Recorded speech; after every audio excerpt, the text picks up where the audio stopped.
Okay, so today we have an early career talks, which means we have actually 2 talks given by junior researchers. The first talk will be given by Xiaofei. She's from Columbia University. And the second speaker is Mathieu Laurière from Princeton University. Each of the talk will be 25 minutes with 5 minutes for discussions. If you want to ask a question, you can write your question in the chat area. And then when it's time for questions, I will ask you to either unmute yourself and ask the question live. Or if you want, I can also just read the question from the chat area, whatever you prefer. And you can state your preference already when you type a question. So just to remind everyone, the talks are recorded. And we will have the video made available on the SIAM YouTube channel afterwards. The seminar will last 1 hour, so the recording will be for 1 hour. But we will have some informal gathering afterwards where you can, ask additional questions or just have some general discussions. So please stay around for that as well. Okay, so we can start then with our first speaker. So her name is Xiaofei from Columbia University, and she will be talking about equilibrium asset pricing with liquidity risk. And just to give you some background information, so Xiaofei is a term assistant professor at Columbia University. And before joining Columbia, she obtained her PhD in mathematical finance at Carnegie Mellon University under the supervision of Professor Johannes Mühlkarbe. Fei is mainly interested in stochastic optimization and stochastic differential equations with applications to mathematical finance. She has also worked on various topics in data science, including crowdsourcing, dimensional reduction, and sparse recovery. So please, Fei, go ahead. I'm looking forward to your talk. Thanks a lot. Hi, everyone. I'm Fei from Columbia University, and I would like to thank the organizers for inviting me here to talk about the most recent progress on equilibrium asset pricing with liquidity risk. And first of all, liquidity is actually a measurement of how easy an asset can be traded inside of a market. And the goal of our study is to understand how do liquidity levels as well as liquidity risk will impact on asset prices. For example, we're curious whether there exists yield liquidity discount or there is actually a liquidity premium. Also, if the liquidity is not a constant, but actually can fluctuate randomly over time throughout the trading considering interval, then our question is liquidity risk economically significant? Also, how do liquidity levels and liquidity risk modify agents' trading strategies? All of these above mentioned questions, the asset price, the return, as well as the volatility respond to market yield liquidity is actually through agents' endogenous trading decisions. That means we need to study inside of an equilibrium models. But computing equilibrium always requires solving some fixed point problems. And this is already generally very hard, even without market frictions. And with the existence of market frictions, individual optimization problem will just become much more harder. And in particular, the fluctuations of liquidity actually play a crucial role in trading decisions. And because of all this above mentioned difficulties, in history, people are either focus on purely numerical solution to equilibrium problems, or they have to assume some very stellar assumptions upon the asset prices or the agent's trading behaviors. For example, in the work of Achaya and Princeton in 2005, they study a discrete time equilibrium model with liquidity risk, but the agents they consider are only allowed to trade once after a pre-specified holding time. And in the work of Low, Mamaski, and Wang in 2004, and Kim Weston's work in 2017, they are considering asset prices that has zero volatility. And in the work of Ayanas in 1998, and Busha, Fukasawa had in Mullakarp's work in 2018, they consider equilibrium models with asset that has volatility, but they model the volatility as an exogenously fixed constant. So our setting is closer to the most recent work of Harding, Muller-Karp, and Paulsamai, where they study a continuous time equilibrium model with asset that has endogenous volatility. But in their settings, they need that the agent's preferences are sufficiently similar. So here is basically our contribution to this line of research. And first of all, on the theoretical aspect, we establish a global existence result for a specific example with constant quadratic trading cost and linear state dynamic. And with this global existence, we are able to obtain rigorous asymptotic expansions of the equilibrium in the limit of small trading costs. And this asymptotic expansion is explicit. So with this explicit formulas at hand, we're able to formally derive explicit small cost asymptotic approximations for general Markovian state dynamic and general trading cost preferences that even allow us to account for liquidity risk. And our theoretical results are able to reproduce a stylized fact of trading volumes and trading and asset prices. And we also produce testable implications on the relationship between trading and liquidity risk. And aside from the theoretical aspect, we also contribute to the numerical aspect. For example, we calibrate our model to time series data and able to reproduce compatible results. And we also study the numerical analysis by the modern deep learning approaches. So without further ado, let me start to introduce the model that we're considering. And we assume for illustration purposes, the market uncertainty is captured by a one-dimensional Brownian motion W. And we consider there are two agents inside of the market. And in order to give them a reason to trade, we assume they are both endowed with a stream of non-tradable risky income, which is a cumulative random endowment. And now they're incentivized to trade.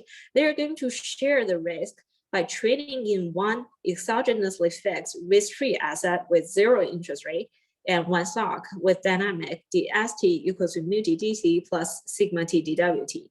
And the trading in the risk-free asset, it doesn't really cost anything, and but the trading in the stock account is costly. And finally, we need to assign these agents a trading preference or say a goal functional for them. What we do is we take the tractable linear quadratic model as studied in Galliano and Pedersen's work in 2013. So what we do is we maximize the total income throughout the interval from the stock account here with a penalty on the quadratic variation. Yes, the model is not geometric Brownian motion. And this quadratic penalty parameter gamma n here stands for the risk aversion for the agent n. And also I need to subtract the trading cost throughout the interval that I'm considering. And this trading cost, the form of the trading cost we consider is a quadratic penalty upon the trading rate. And this lambda t here is a quadratic trading cost parameter, which we model as an exogenously fixed process, either that also maybe captures some randomness.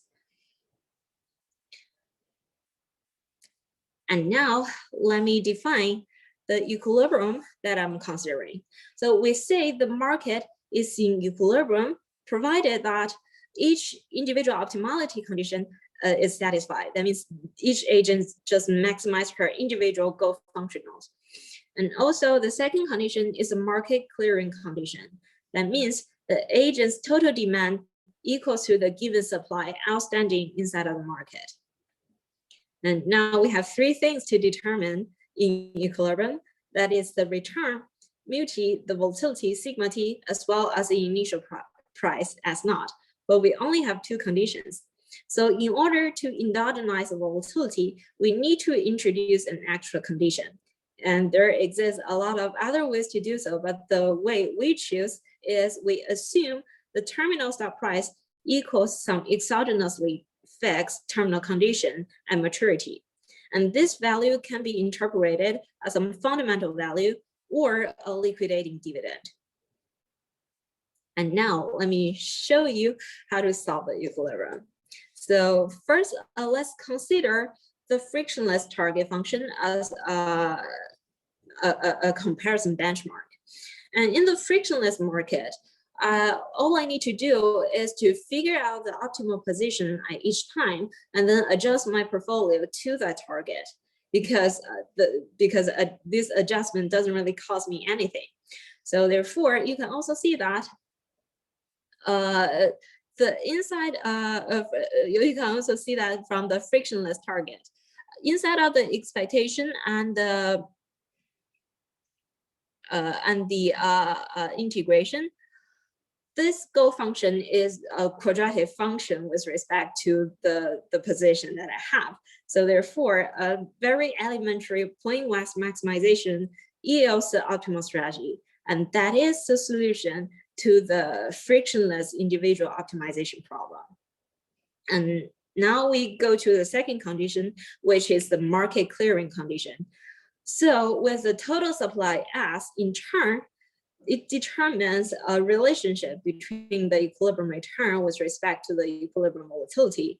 And then together with the terminal liquidating condition, the equilibrium price is actually characterized by a scalar quadratic backward stochastic differential equation. That is a scalar quadratic SDE. So which is comparatively very simple. Now, how bad it could be if we just throw in the trading cost. So together with the trading cost, lambda t times the quadratic penalty upon the trading rate, the problem is no longer myopic because I need to consider my current position as well. My current position just becomes an actual state variable that I need to take into consideration. And therefore, the individual optimization problem is characterized by a coupled forward-backward SDE. And the optimal position basically serves as a forward component in the system because I know exactly where I start from, given the initial position I have. And the optimal trading rate serves as a backward component of the system because I know it is never optimal to trade at maturity. That is, the price doesn't really have any time to recover from wherever it is, but my cost is immediate. That's already a very complicated version of the individual optimization solution. And now if we consider the equilibrium, again, with the market clearing condition, we determine the equilibrium return. But it's not only with respect to the equilibrium volatility, but also the individual optimization as well. And then the terminal dividend condition yields an extra backward SDE to determine the stock price. And this extra BSDE is coupled to the above mentioned coupled FBSDE that characterize the individual optimization problem. So what we end up with is a fully coupled FBSDE system that determine the equilibrium as well as the optimal strategy. And unfortunately, there exists no general theorem for such system. And the classical numerical method, where we translate this FBSD to a PDE, and because of the PDE has a nonlinear term inside of it, so the classic finite difference solution just doesn't really work or doesn't really give us a reasonable solution. Now, what can we do, right? We figured that first, luckily enough, exact solution actually exists in some special cases. The first case is the linear state model. That is the terminal value and the endowment of the agents are all linear with respect to the driven Brownian motion. And also, I'm considering a quadratic cost. That means I don't allow any liquidity risk inside of the model. And then the FBSD system can actually reduce to a coupled Ricardi equations. So although they are still coupled, but they are ODEs. So with a round of change of variables and some variation of constant, we get a path-dependent but scalar ODE, and we can apply some elementary comparison argument and establish the existence. And that's like one very useful case. And the other one is if all the agents have the same risk aversions, then the frictionless price will still clear the market, although the trading behavior of individual agent change drastically from the frictionless model to the frictional market. Now, with the exact solution, especially mentioned in the first one, we are able to approximate solution in the limit of small trading costs in more general models. And in the formal asymptotic analysis, we can basically see that the qualitative impact on the equilibrium price doesn't really depend on the specific choice of the trading cost, which means if we actually calibrate the parameters carefully, the quadratic cost on the trading rate actually seems to do a surprisingly good job of capturing many of the equilibrium price effect of other trading preferences. And this is all I would like to mention in the theoretical findings that we have in this line of research, just because of the time limit. So what I'm gonna do next is I'm going to focus on the numerical solution with the deep learning algorithm. So the first, we actually consider two different architectures. The first one is what we call the FBSD solver. It is basically adapting the deep learning algorithm to solve the backward SDEs to FBSDs. And this algorithm was first proposed by Han, Jason, and Le in 2018. And the next one, I'm gonna introduce like a very recent result I get from together with two master students here at Columbia, which we call the utility-based approach. So let me start with the FBSD solver. And a very key observation of the FBSD system is that the dynamic of the FBSD system is known if the volatility of the backward components are known. Therefore, if we discretize our trading horizon and parameterize on each time discretization of the volatility of the backward component using shallow neural network and then concatenate it together, then we end up with a deep deep neural network architecture. Then what we do is we guess the initial value of the backward component and the initial values of the network parameters of the architecture. And then we simulate forward, compare our result from the real terminal value of the BSD system through the mean square error. Then we update the parameter backwardly using the stochastic gradient descent, and updated backwardly is called the back propagation. And then we are in the initial time horizon again. So we again simulate forward and compare to the terminal value and update backwardly. We keep doing so until the terminal value match sufficiently well. And so here is our result after applying this algorithm to the calibrated parameter that we get from the time series data. And on the left-hand side, this is a plot of the difference of the frictional and frictionless asset prices. And here we use a time varying leading order approximation, which is the orange line you see. And it is quite similar and quite close to the exact solution given by the Ricardi ODEs, which is the green line. And actually there's a third line that is fully covered by the green line. That is the learned learned solution from the deep learning architecture. And I also plot on the right-hand side, the difference of the frictional and frictionless volatility of the asset to show you that I'm not really cheating on the left-hand side. And you can see these little spikes of the blue line, which is the approximate solution given by the deep learning network. And also you can see in this time varying leading order approximation, we can basically obtain the same volatility correction. And here, then let me introduce the utility-based deep learning architecture. And just because what I'm just wondering, so what if we just forget about all the FBSDEs, because we still have to derive it in order to use the FBSDE solver? What we do is we take the loss function, which is the target that I'm throwing in so that the machine can learn, as the negative of the utility function.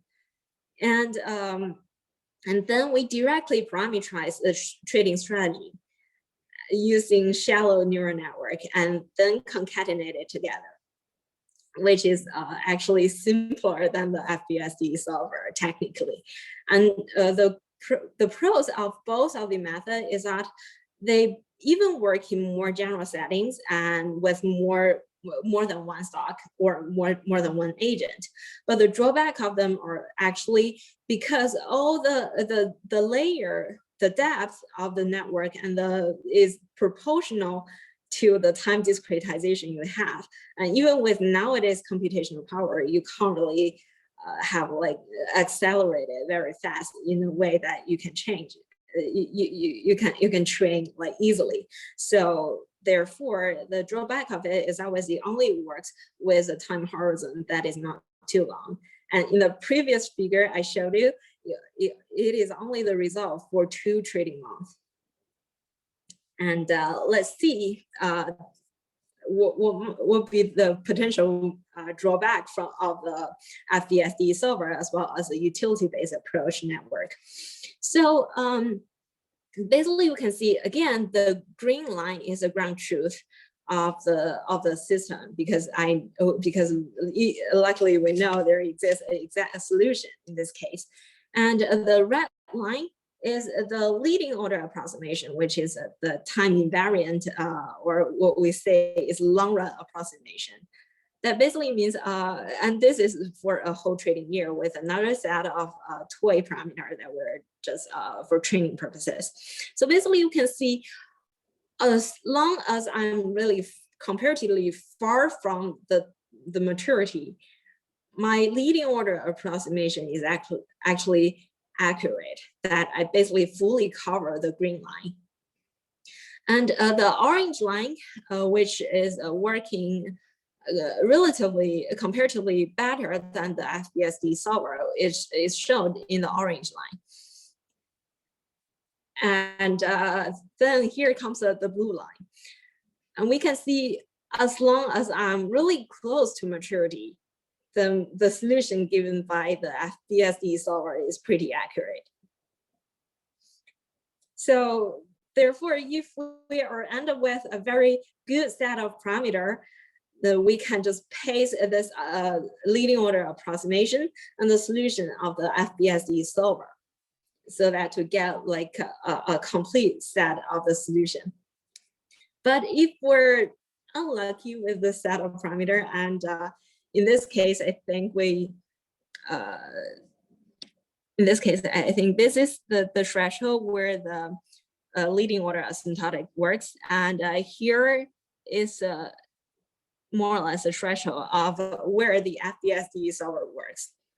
Then we have like something in between, and what happens in there is something still underdeveloped, and we really like to show you guys like there exists a lot of things open in this area. Then what about the utility-based approach? So basically you can see it works comparatively well with respect to the FBSD solver and my leading order approximation throughout the whole trading the horizon that I'm considering. But the fact is I'm kind of cheating a little bit because I'm just using the fact that these two agents are actually have exactly the same risk aversion. So the frictionless market frictionless price still clear the market. And therefore the dependence is comparatively simple. But if the dependence is a little bit more complicated, then the utility-based approach cannot really work as good as this set of parameters. So finally, let me do a little summary here. So on the numerical solution aspect, we are really curious about the convergence analysis, and a lot of people have already done so in this field. For example, Professor Max Rippen and Professor Mathieu has considered this Monte Carlo type of approaches and studied the convergence analysis. And also the Han and Long in 2020, specifically looking at the convergence of the FDSE solver algorithm with respect to the small time interval.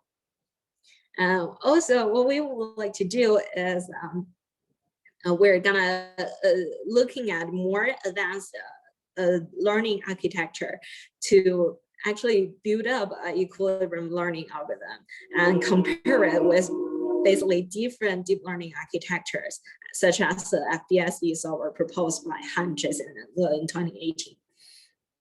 So, and also, that's like for the numerical aspect, and on the theoretical aspect, we do open a lot of possibilities to a lot of potential topic in this field. For example, we would like to see what about if we extend the comparatively simple linear quadratic preference to exponential utility? And what can we say about the rigorous proof for at least a single agent optimization problem in this case?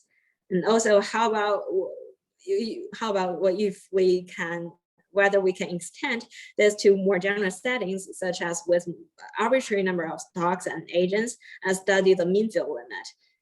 Also, what about like a much more general trading cost preferences? I think my time is almost up here. And let me just stop here and thank you guys for sharing, for listening. And give me the chance for framing. Thanks, Fai, for the very nice talk. So let's see, we have a couple of questions. Let me maybe just start with Andrew Liasov, who had a question about the terminal value. Do you want to just ask a question directly? Oh, thank you.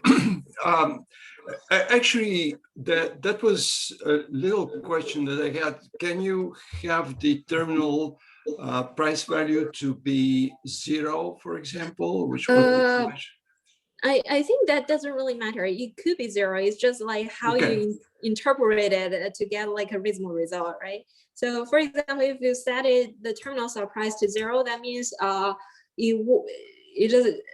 So maybe you want to model it like paying a dividend, then expires worthless.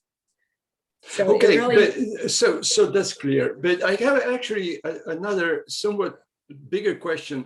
See, if the agents are linked through the market clearing conditions, they cannot make their optimal choices independently.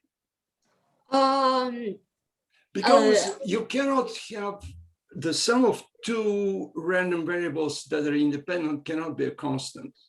See, there is a dependence and there's an implicit, this point is actually quite subtle that is often missed. So those individual HGB equations, whether we solve them by way of, backward or whatever, they cannot be made independently. And sometimes you can, depending on the problem, but... Yes, so actually, that's a very good question. Because here is what we do, right? So when we do individual optimization problem, we kind of fix the mu t and sigma t. And then we solve it. And then in the market clearing condition, we try to figure out a mu t and sigma t such that the market clears. So I'm not really saying they're just sort of solving this this problem independently. It's just like so there is like an intermediate step. So but they're solving the same equation, right? Yeah, but they're anyway. I don't want to take more of your time, but I think that there's a subtle point that needs to be addressed. But yeah, thank you very much. Thank you. Thanks for your question. Maybe have one more question by Arvind Shrivats. Do you want to ask your question directly? Sure. Can you guys hear me okay? Yes. Yeah. Great. So I really enjoyed the talk. So my question is actually kind of related to the slide. So with two agents, this is the work goes through with two agents. Does this extend to if you had any arbitrary amount of agents? And or what would the complications be in adding that? Okay, so for the quadratic cost penalty, then we are able to extend it to multiple agents and multiple stocks. And the hardness of the quadratic cost is just we are dealing with a matrix valued Ricardi equations. And that's just like way complicated than scalars. So but we can still do it. Yeah. Okay, so it becomes more computationally, quite a bit more computationally it's complex. Not really computationally. It's just like, because as long as you're going from scalar to matrix value equations, then things are way more complicated. Okay, understood. Thank you very much. Okay, we have some more clarifying questions, but I think we can postpone it for the discussion afterwards and the sake of time. So thank you very much again for your talk. And yes, and we can start with the second talk. So Mathieu, if you want to share already your slides, and I will introduce you a little bit. So the second talk will be by Mathieu Laurière from Princeton University. It's on deep learning for mean field games and applications in finance. And Mathieu is a postdoctoral research associate at Princeton University in operations research and financial engineering department. He obtained his master from University of Paris 6 and ENS Kachan, and his PhD from University of Paris 7.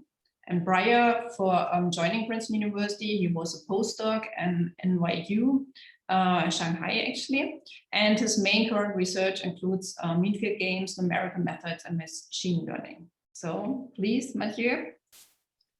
Thank you very much for the introduction, and thank you for the invitation. Thank you to the organizers and everyone for being here. So I am going to present indeed some deep learning methods for mean field games, and I will present some applications to some toy modeling in finance. And this is based on joint work with René Carmona. Can you see my slides? Yes, the outline. Okay, so I will start with the introduction. Then I have 4 small stories, possible directions related to deep learning for mean field games, and then I will conclude. So somehow we are interested in problems with a large number of agents. So it could be physical problems like crowd motion or some swarm of tiny robots. It could be problems in nature or problems that we are making. And it could be more abstract problems such as the ones that we are going to see in finance or economics. But in all these problems, at least as a first order approximation, we have interactions between a typical agent and a population distribution, which means that we have, if the agents are rational, we have interaction between some optimization at an individual level and some mean field interactions if the interactions are symmetric and the population is homogeneous. So for today, I will focus on a question of computing or simulating such games with a very large number of agents using a mean field approach. I will present methods which are based on some machine learning tools. So there will be many links with the previous talk by Xiaofei.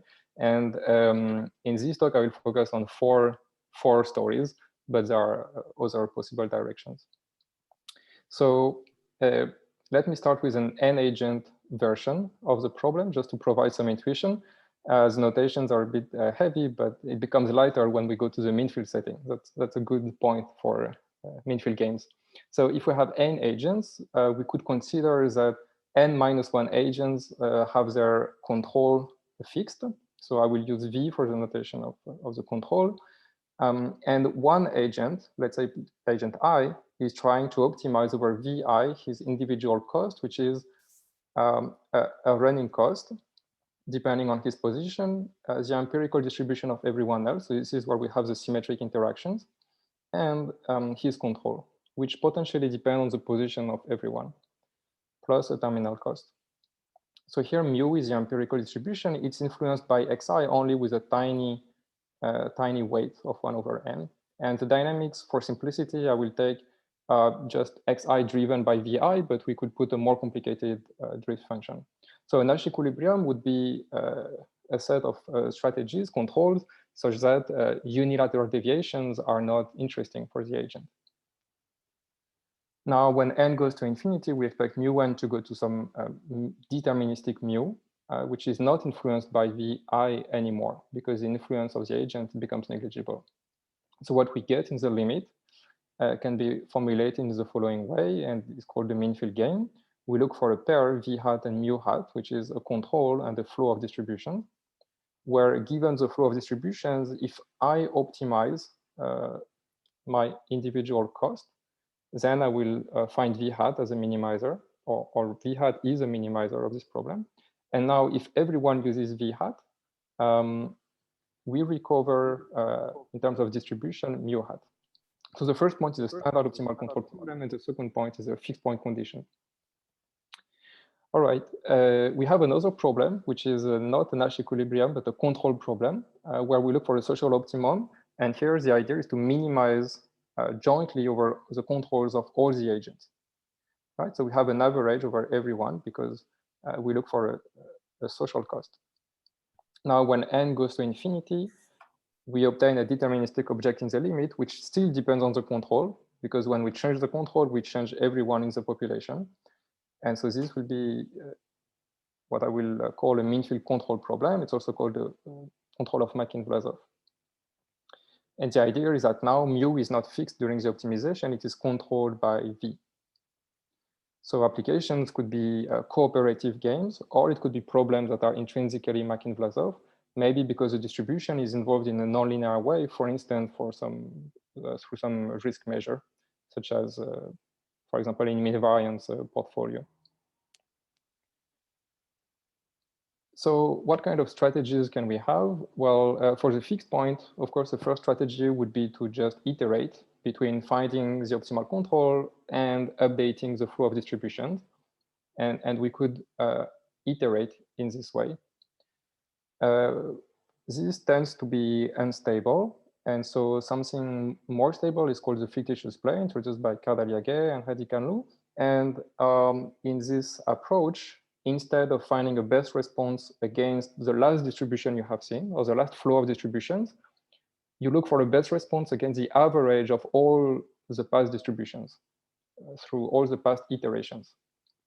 And so this is more stable, and it can be shown to converge under some kind of moneticity condition, whereas the fixed point typically converges under a strict contraction condition. For mean field control, in some sense, it is simpler because it's an optimization problem. So probably the most straightforward approach would be to do a gradient descent. So you update the control by taking the gradient of the cost and doing one step at a time. Now, you can, of course, think about more involved numerical methods by going through optimality conditions. So I will state one condition through a stochastic approach and one condition through a more PDE approach. And later I'm going to describe methods to tackle all these different point of views somehow. So at equilibrium, a representative agent is controlled by, uses the control V hat in a mean field game. And consequently, if everyone does that, the population distribution satisfies the Fokker-Planck PDE driven by V hat. So mu hat here is the population distribution evolving from some initial condition by satisfying the Fokker-Planck PDE. Now, the best response, V hat, is found as a minimizer of the cost when we face the population mu hat. And so this is a standard optimal control problem. So we can use standard theory somehow.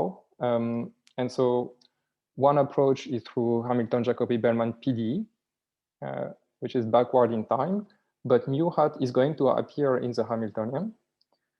So in other words, I cannot compute my best control if I don't know what the population is doing. But vice versa, I don't know what the population is doing if I don't know the equilibrium control. So these problems are going to be coupled. Another approach is to use stochastic maximum principle in order to get a backward SDE, starting from a terminal condition. And then the unknowns are y and z. And again, mu hat appears in the driver of the backward equation. So in these two cases, we get a forward-backward PDE or SDE system, and we will have to tackle this forward-backward structure. And this forward-backward structure is precisely because we are looking for an equilibrium between the population and the individual agent. All right, so there are already quite a few numerical methods for mean-field games, and this is not exhaustive, but this is just to give an idea of the landscape of numerical methods for mean-field games, based either on the deterministic approach, PDE, or on the probabilistic approach. And these methods work very well when they can be used. One very good point is that we can analyze them using tools from numerical analysis. We can provide many guarantees, and so they are very efficient. But they also suffer from some limitations. In particular, in terms of dimensionality of the state. If we think about making a grid in high dimension, it's very expensive. And in terms of structure of the problem, in particular, cost, dynamics, and form of noises we can consider. So recently, motivated by this, there have been some attempts to borrow tools from machine learning in order to make some mesh-free methods and model-free methods. So I would like to discuss some of these methods. And this talk is just an overview of a few methods. I will skip many details, but if you are interested, please let me know, or I can provide more references later. So I would start with a direct approach, somehow straightforward for mean-field control, which in some sense is simpler because there is no equilibrium to find. So this is the formulation I'm using for mean-field control. Again, we have this control V, which controls the state, but the law of the state appears in the cost and potentially in the dynamics as well. So one possible approach is to somehow discretize this problem. And there are three discretizations. We need to do something about the distribution. So we can, for instance, replace it by an empirical distribution with n particles, which provides a kind of approximation. For the control, we cannot minimize over all possible functions. So we can use a parametric form. And here we are going to use neural networks because they are expected to work well in high dimension. And we need to discretize time. So the noise becomes some Gaussian increment. And we have a sum over the time steps. So now this problem is amenable to numerical treatment because it is a minimization problem. We minimize over theta, the parameters of the neural network, which replaces the control. And we want to minimize the cost, which is the social cost here. So here we can directly apply some kind of stochastic gradient descent or a variant. And one sample is one population of initial positions and noise increments. And if we have that, we can compute the cost for one realization and do one gradient step. We can also show that this discrete problem somehow is close to the original problem in the sense that we don't perturb too much the value of the problem. And we can quantify, in fact, the approximation in terms of the number of particles, the number of parameters in the neural network, and the number of time steps. So this is just an upper bound on the rate of convergence. We have expressions for epsilon 1, epsilon 2, epsilon 3. I think the main point is that we get the convergence, and the convergence rate can probably be improved. This generalizes ideas that have been used before for standard stochastic optimal control. But now we have mean-field interactions, and we prove this approximation result. And similar ideas have been used by other people also for mean-field problems. So I think there is potential for many more applications with or without mean field. So let's take an example inspired by finance. Here, we will look at the price of a stock, for example. So S will be the price process. This term here will be a term modeling the price impact, which will be the average of the controls used by the whole population. A typical infinitesimal agent will control its inventory X with this dynamics for simplicity. The wealth depends on how much of the stock you buy or sell, and you may have a price for buying or selling here. The portfolio value is a sum of your wealth and your inventory times the price process.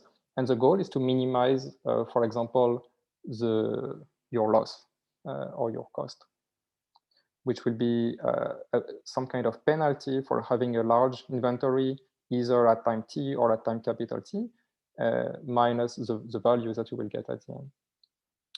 If you want to minimize, there is a minus here. Okay, so you can in fact rewrite the problem purely in terms of X. So you can forget the other variables, K and S.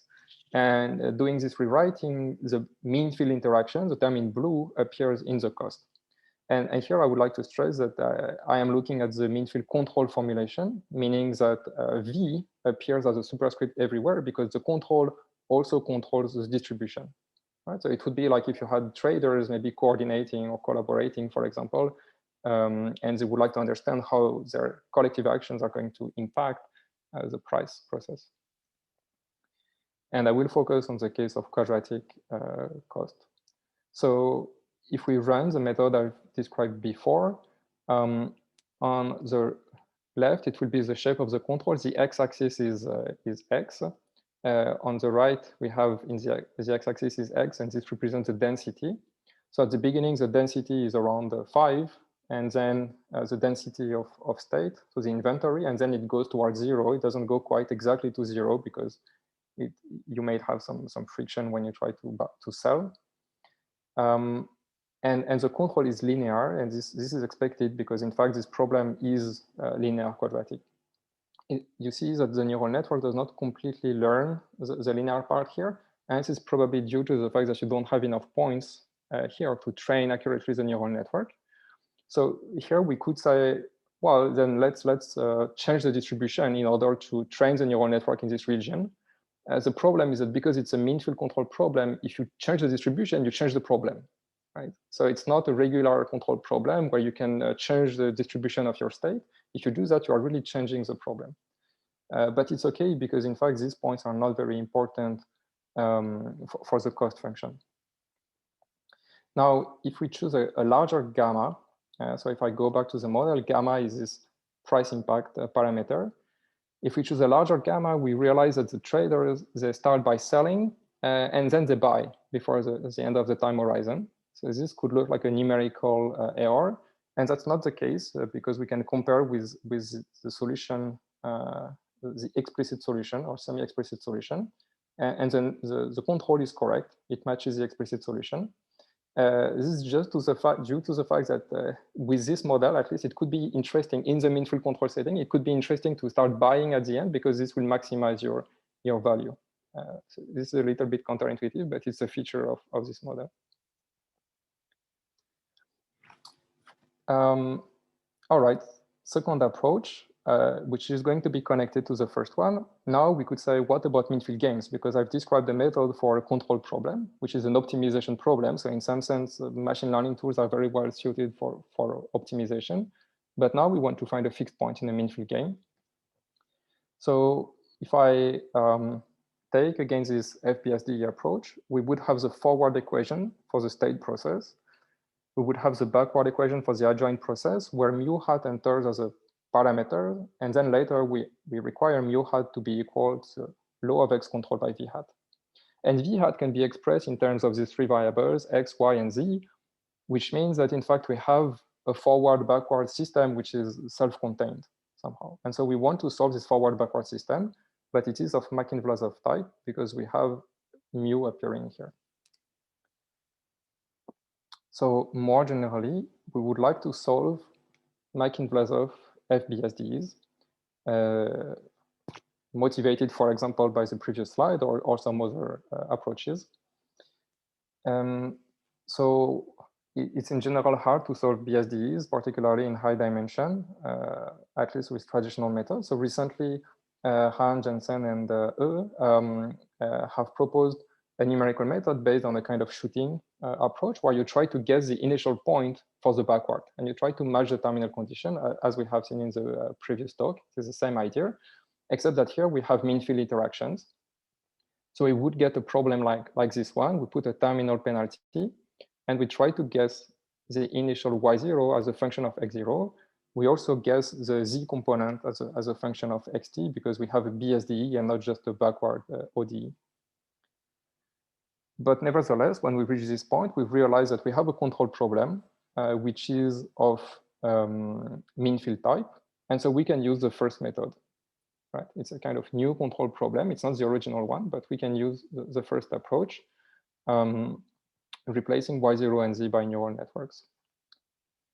So here is an example of a mean field game modeling systemic risk, a stylized model, which has a nice feature to be linear quadratic. So we have a benchmark solution. Again, all the examples I'm showing today are examples for which we have a benchmark using explicit or semi-explicit solution to see if these methods are, and to convince you that these methods are working. But then, of course, the goal is to go in higher dimension or to see problems for which we don't have explicit solutions. So in this one, we have mean reverting terms in the dynamics and in the cost function, meaning that if you are richer than other people, you will lend, and if you are poorer, you will try to borrow, which may or may not be realistic, but that's the idea here. And an important fact is that we have a common noise. So M bar denotes not the mean, but the conditional mean given the realization of this common noise. So it could be some shocks impacting the whole market, for example. And so if we run the previous algorithm described in the previous slide, we see that we are going to be able, so starting from here, we write the FBSDE, and then we write the new control problem, and we solve this new control problem. We see that we managed to approximate well the forward and the backward dynamics. And we can also study the error in terms of the number of particles in the population and the number of time steps. And of course, when we increase these parameters, you manage to decrease the error. All right, so I think these two approaches were already discussed in the previous talk. So maybe now I'm going to switch to PDEs. And again, motivated by mean field games, which are in general not control problems. So here I rewrite the PDE system, typical PDE systems that we get for a mean field game. I'm going to skip the details, but the main point is that we have a forward equation for the distribution or the density of states. So M Tx is the density of the population at time t at position x. And U is a backward equation, Hamilton-Jacobi equation for the value function. So UTx is the optimal cost for an agent starting at time t at position x. And it depends on M implicitly through the fact that the two PDEs are coupled. So the question is, how can we solve such PDEs, let's say using SGD? Okay, so maybe this is not the first thing you would try if you come from traditional numerical analysis, but in fact, recently some methods have been proposed based on SGD to solve PDEs. So one idea is to represent, for example, the backward equation, the backward PDE using a backward SDE, but you can also tackle directly the PDEs. By using, for example, the deep hierarchy method proposed by Sereniano and Spiliopoulos, which in this setting here consists in replacing the unknown functions by neural networks. So M and U by two neural networks. Your loss function is going to be the squared residual integrating over the domain, or the sum of the residuals. And you want them to be 0. If you manage to do that, then you have solved the PDE. And how do you do that? Well, you sample points in the domain and you try little by little to make the residuals closer and closer to 0 by twisting or changing the parameters of the neural networks. So this has been used for many PDEs, and here it's for a system of PDEs arising in infill games. So this has been used by Al-Aradi et al, and we also used it with René Carmona on some examples, including in high dimension. Also, the example I'm going to show here is in small dimension, dimension 1, just to see what happens. So again, an example from finance introduced by Cardaliaguet and Lehal. So we have a price process, again, with a price impact. The inventory of a player here is Q, and the player's wealth is X. So the notations are a bit different, but it's a similar idea. And given mu bar, so now it's really an equilibrium. So you give me a flow of mu bar. I try to find my optimal control, so my optimal strategy, liquidation strategy, for example. And then we will require that mu bar should be generated by this strategy. So Carter and Jaimongal have found a way to actually rewrite this problem and simplify it. And this problem boils down to a very simple PDE after a suitable parametrization. So a PDE in them, with just one variable. And this mean field term corresponds to the integral of the controls. And how do we find the integrals? Well, we write a Kolmogorov-Fokker-Planck PDE for the density, which means that we have this Fokker-Planck PDE coupled with an AJB equation for U. So this is the PDE system. We have a non-local term, which is this mean field interaction term through the integral of the controls, which appears in this equation here. And we can use the deep Galerkin method by parametrizing U and M as neural networks and trying to minimize the residuals for these two PDEs, plus satisfying these conditions, initial and terminal conditions. So we enforce them by penalization.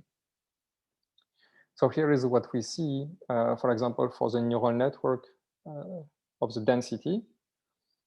This is a 3D plot and contour plot, and we see that, we liquidate, we can compare with the optimal solution, and we see that at time 0, so time is the x-axis, and the x-axis is here, the q-axis, the value of q. So we start with q around 2, and then we liquidate, so we get a q and inventory close to 0. That's fine, but here we get some, for example, some negative values, which is not very realistic for a density, and also the density is not really normalized if we check. And this is because, well, at least with this method, this is a really simplified version of the method. We don't ensure this kind of condition. We don't ensure that it doesn't take negative values or that the density will be negative. It can be ensured in various ways, for example, by changing the architecture, etc. But we need to be careful about these things. And so I think this is also where numerical analysis can bring ideas, because this is things that we know how to ensure for classical numerical schemes. Right? We have proved many properties on, for example, finite difference schemes. And so we would like to prove such similar properties for deep learning schemes, for example.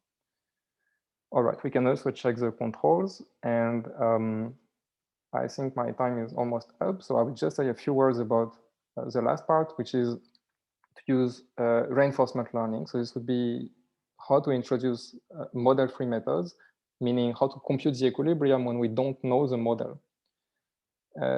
So this somehow standard reinforcement learning that attracted a lot of attention. And the idea is that you have a black box where you can feed an action and see the state of the environment, the resulting state of the environment, and your resulting reward. And you would like to learn the optimal control by trial and error somehow. So now what happens in a mean field game? Well, if I take the fixed point iteration procedure, we cannot use PDEs, we cannot use SDEs, backward SDEs, because we don't know the drift, we don't know the cost function. So we go back to a very simple or basic approach, which is this fixed point iteration. And we see that we iterate between computing the best response and updating the mean field term, which is the behavior of the population. So the difficult part is this one, computing the best response. And this is something that we can do with reinforcement learning, because reinforcement learning is about solving optimal control problems somehow without knowing the model. And so we can replace this first step by computing an approximate best response in a model-free fashion. And then we plug this in the population. Everyone is going to use this approximate best response, and we can iterate like this and try to get convergence. Okay, and then we can do that for fictitious play and apply it, for example, in this model of systemic risk. One way to check convergence is through the notion of exploitability, which somehow measures how far you are from being a Nash equilibrium by checking if you could get a better payoff by deviating. This can be a measure of exploitability, and you can show convergence of such methods in terms of exploitability. All right, so I have discussed 3 different methods by using the model. We could also think about the master equation approach, which I haven't discussed here. And then I have discussed very briefly reinforcement learning in the context of mean-field game, but we can also think about mean-field control with reinforcement learning. And so from here, there are many future directions, in particular, more applications on more realistic models. PDs on the Wasserstein spaces for the master equation. And also, ultimately, we would like to use real data and make real predictions to show that these models are really useful somehow. All right, thank you very much. Thank you very much, Mathieu, for your very nice talk. So let's see, there are some questions on the chat already.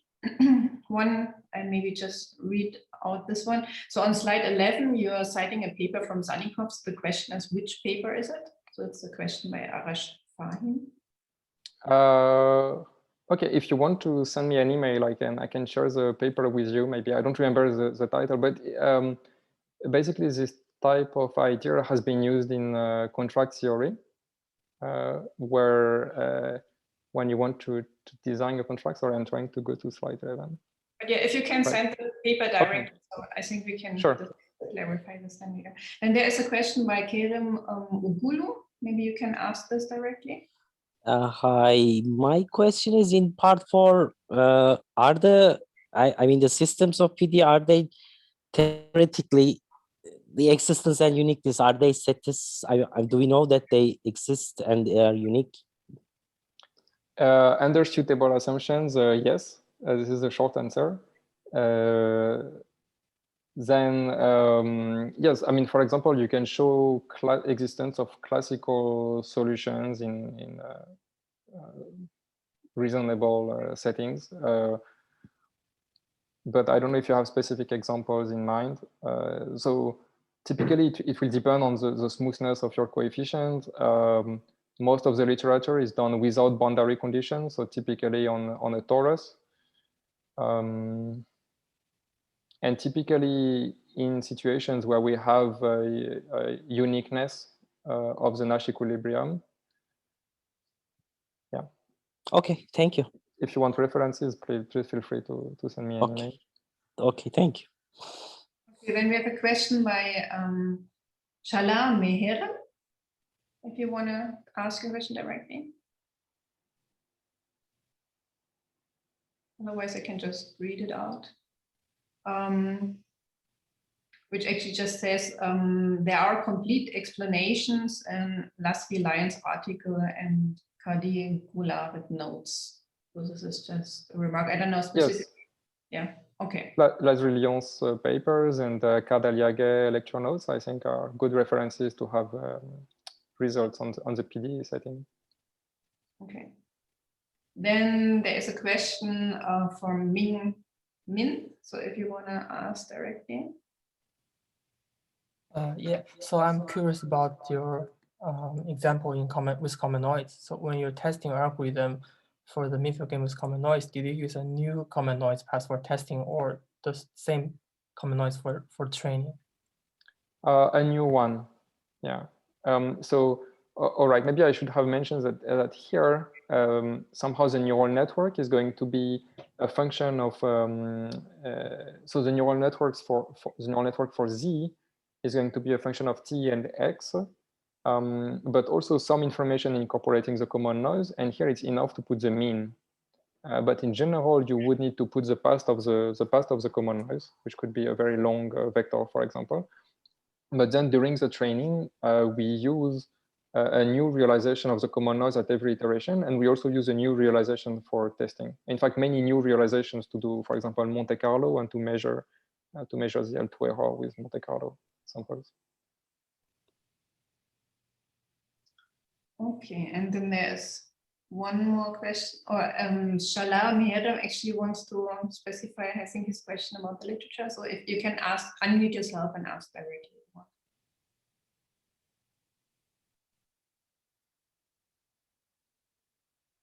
Yeah, if you unmute yourself, you can directly ask a question. Shala?